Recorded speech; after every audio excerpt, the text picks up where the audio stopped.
Sir, आप Haridwar Lok Sabha seat से हैं, कांग्रेस के वरिष्ठ नेता हैं।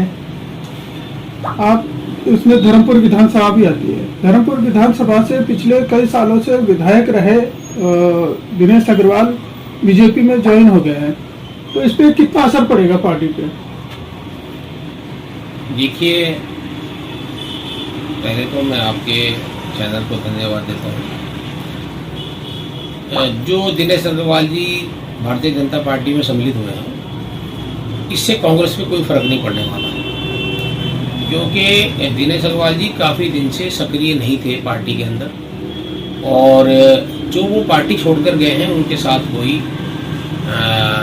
बड़ा लीडर या कोई पार्षद, या सबसे पहली चीज़ ये है कि कोई भी जनता उनके साथ जो भी कार्यकर्ता थे कोई नहीं है। उनके साथ सिर्फ एक दो पार्षद जो थे वो गए हैं, बाकी कार्यकर्ता कोई नहीं गया।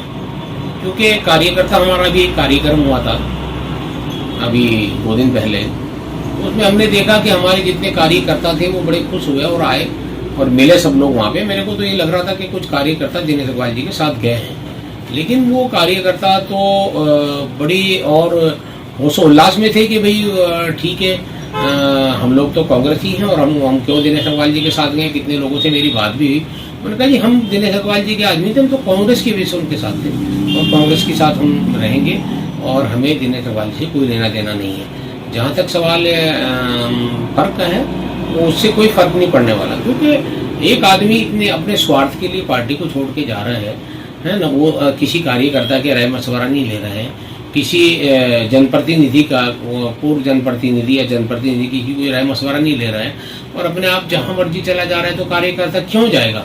आज वो वहां गए हैं, कल को कहीं और चल देंगे, तो कार्यकर्ता तो कहीं का नहीं रहा। कार्यकर्ता तो जो उनके पास था वो कांग्रेस का था और कांग्रेस में मौजूद है, कांग्रेस में वो काम कर रहा है और कांग्रेस में ही वो रहेगा। ये एक पहला मामला नहीं है, कई सारे हो गए हैं। अभी उत्तराखंड में कई कार्यकर्ता, नेता, वरिष्ठ नेता चले गए हैं, विधायक चले गए हैं।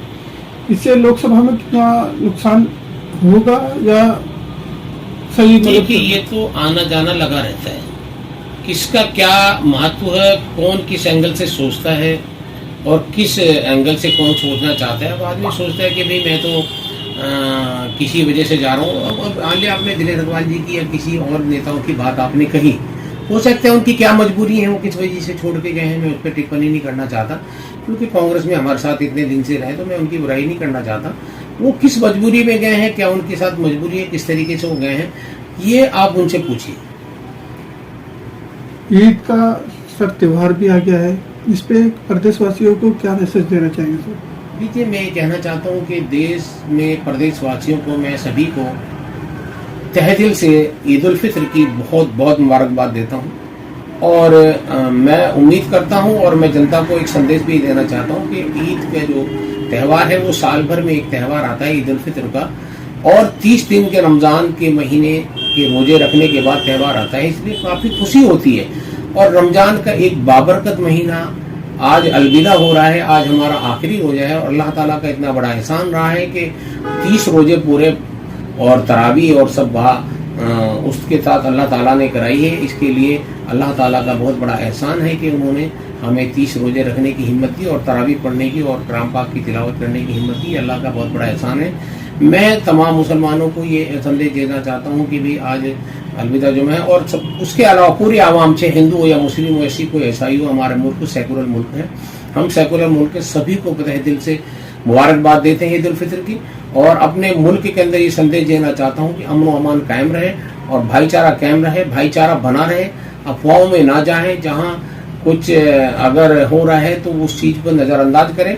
और मैं जो लोग हमारे यहाँ जो सांप्रदायिक लोग हैं, जो इस तरीके का माहौल पैदा करते हैं, हिंदू मुस्लिम पैदा करते हैं, उन लोगों को भी मैं कहता हूँ कि जो सरकार मौजूदा है, सरकार मौजूदा को उन पर लगाम कसना चाहिए। ये नहीं कि एक ही कम्युनिटी के खिलाफ कुछ करना चाहिए, बल्कि वो उस कम्युनिटी में कोई भी आता है उसके खिलाफ कार्रवाई होना चाहिए। जो दंगा करता है उसके खाली, अब मालिक सरकार कहते दंगे, अरे दंगाइयों के खिलाफ आप कार्रवाई कर, कौन आपको रोकता है? लेकिन एक तरफी कार्रवाई नहीं होनी चाहिए, क्योंकि हमने इस मुल्क को आज़ाद कराया है, सबने मिल के आज़ाद कराया। ये मुल्क सबका है और सबका हिस्सा है और सबका बराबर का हक है और इस मुल्क में रहने का सबको अधिकार है।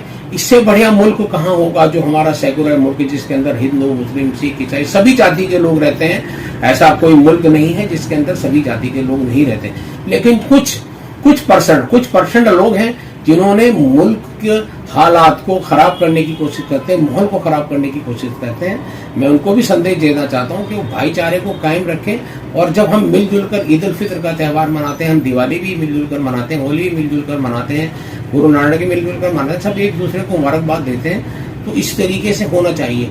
और मैं जनता को संदेश देना चाहता हूँ कि भी ज़्यादा से ज़्यादा वोटिंग करें और वोट का अधिकार है, अपने वोट का सही जगह से सही वक्त पर सही प्रयोग करें।